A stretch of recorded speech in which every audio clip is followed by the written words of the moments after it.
Hello বন্ধুরা, সবাই কেমন আছো?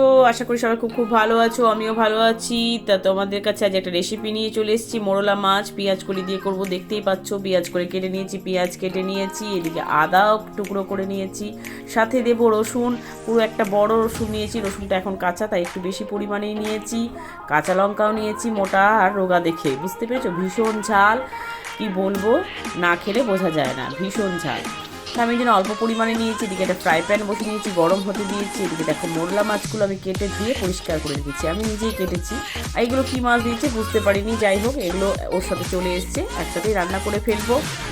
এদিকে দেখো ধনে পাতাটা আমি কুচিয়ে নিয়েছি, কী কী উপকরণ দিচ্ছি সবটাই তোমাদের সাথে তুলে ধরবো। এদিকে নুন হলুদ মাখিয়ে নেবো, মাছটাকে ভাজার জন্য রেডি করে নেবো। তা আশা করি তোমাদের ভালো লাগবে দেখতে আজকের রেসিপিটা। তা মোরলা মাছ খাওয়া তো ভীষণই ভালো, চোখের পক্ষে ভালো, কিন্তু বাছার একটু কষ্ট, তাই কিন্তু বেশ বড় বড় মোরলাগুলো, আর ভীষণ দামি মাছ এটা। তো চলো এবারে মশলাটা বানিয়ে নিই। যে গুলো করে রেখেছি সেগুলো দিয়ে পেস্ট বানাবো আর কি। আদা নিয়ে নিলাম, এরপরে কাঁচা লঙ্কা, রসুন, হ্যাঁ আর কি কী দিচ্ছি দেখাচ্ছি তোমাদেরকে, দেখো। আর তোমার দেবো কটা পেঁয়াজ কুচি দেবো যাতে গ্রেভিটা ভালো হয়। সাথে দেবো টমেটো, পুরো দুটো গোটা টমেটো কেটে রেখেছি, এটাও দিয়ে দেবো। এটা ভালো করে পেস্ট বানিয়ে নিলে আমার সুবিধা হয় রান্না করতে, আর আমি যখনই রান্না করি পেস্টটা বানিয়ে নিই। তা পেস্ট বানাতে দিয়ে দিয়েছি। এদিকে আমি ফ্রাই প্যানে তেল দিয়ে দিলাম। আমি কিন্তু এটা মাস্টার অয়েল দিয়েই করব। বেশ ফ্রাই প্যানটা গরম হয়ে গেছে, পুরো ধোঁয়া উঠে গেছে। চিমনিটা জ্বালিয়ে দিচ্ছি, কেননা ঝাঁঝ হচ্ছে তো, চোখ জ্বালা করছে। তেলটা ভীষণ ভালো, ঝাঁঝ খুব। এটা হচ্ছে তোমার ইঞ্জিন তেলটা ভীষণ ভালো। এবারে চলো মাছগুলো এর মধ্যে দিয়ে দিই। তেলটা বেশ গরম হয়ে গেছে, তেলটা পুরো আস্তে আস্তে দিচ্ছি, আর পুরো ফ্রাই প্যানটা এদিক ওদিক করে দিচ্ছি যাতে তেলটা চারিদিকে ছড়িয়ে যায়, নাহলে কি হয় এক জায়গায় জড়ো হয়ে যায় মাছগুলো, আর মাঝে তো তেল থাকে না, তাই চারিদিকে ঘুরিয়ে ঘুরিয়ে দিচ্ছি। এরকমভাবেই দেখো প্রায় ভাজা হয়ে গেছে, আস্তে আস্তে উল্টিয়ে দিচ্ছি। গ্যাসটা কিন্তু আমি পুরো কমিয়ে রেখেছি। এইদিকে দেখো আমার পেস্টটাও কমপ্লিট হয়ে গেছে। এর মধ্যে এবার কী কী দিচ্ছি সেটা দেখো। এটা দিলাম জিরে গুঁড়ো, 2 চামচ দিলাম জিরে গুঁড়োটা, এটা কেনা জিরে গুঁড়ো। এটা হলো ধনের গুঁড়ো 1 চামচ দিলাম, আর দিলাম হলুদের গুঁড়ো, লবণ, আর দেবো কাশ্মীরি লঙ্কার গুঁড়ো। আমি যেহেতু কাঁচা লঙ্কা দিয়ে করছি এটা, তাই একটু কালারের জন্য কাশ্মীরি লঙ্কার গুঁড়ো দিলাম। তোমরা চাইলে দিতেও পারো, নাও দিতে পারো। আর নুনটা স্বাদ অনুযায়ী দেবে। মাছে যেহেতু আমি লবণ দিয়ে মাছটা ভেজেছি তাই কম পরিমাণেই দিলাম। মাছগুলো দেখো আমার ভাজা কমপ্লিট হয়ে গেছে। আর এদিকে ফ্রাই প্যানে যে তেলটা আছে সেটার মধ্যেই এবার আমি কালো জিরে ফোড়ন দিয়ে দেবো। বেশ গরম হতে দিয়েছি, গ্যাসটা কমানোই আছে। আর আমি কিন্তু এক্সট্রা কোনো তেল দিইনি, মাছ ভাজার যে তেলটা আছে সেটা দিয়েই করছি। এবারে যে জিরি করে রাখা পেঁয়াজগুলো সেটা আমি এর মধ্যে এবারে দিয়ে দেবো।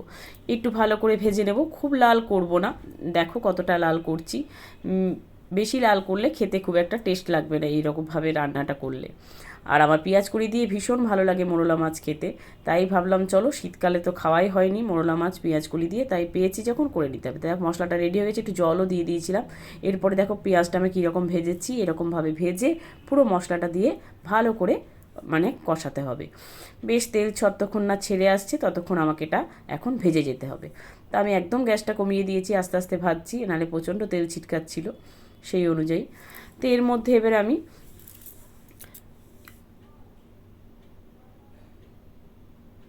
তো ভালো করে কষিয়ে নিয়েছি, আবার একটু জল দিয়ে দিলাম, তোমাদেরকে জলটা দেখাতে পারিনি। এবারে দিয়ে দিলাম পেঁয়াজকলিগুলো, বেশ ধুয়ে পরিষ্কার করে রেখেছি, আর ছোট ছোট করে কেটেছি যাতে মিশে যায় মশলার সাথে, আর ভালো লাগে পেঁয়াজকলির গন্ধটা। তা বেশ সুন্দরভাবে কষিয়ে নিলাম, এপিট ওপিট করে একটা ঢাকা দিয়ে দিয়েছি। এরপরে দেখো আবারও এপিট ওপিট করে দিলাম, একদম শুকিয়ে এসছে মশলাটা, আর পুরো হয়ে গেছে আমার, বোঝাই যাচ্ছে পুরো। আর কমিয়ে দিলে কি হয়, ঢাকা দিলে বেশ ভালো হয়। সাথে একটু গরম জল দিয়ে দিলাম যাতে তাড়াতাড়ি সেদ্ধ হয়ে যায়। এমনিতেই ঢাকা দিয়ে রেখেছি তাই জন্য মোটামুটি সেদ্ধ হয়ে গেছে।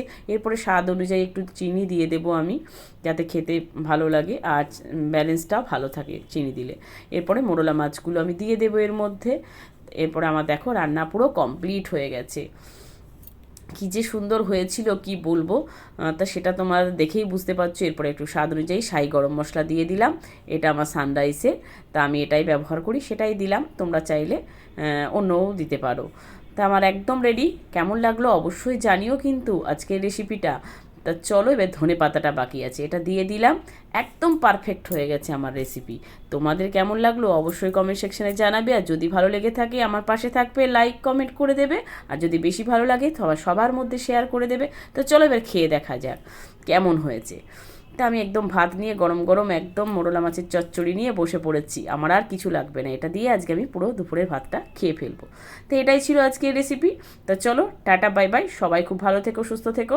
আবার দেখা হবে তোমাদের সাথে কোনো একটা নতুন ভিডিওতে। সবাই ভালো থেকো, বাই বাই সবাইকে।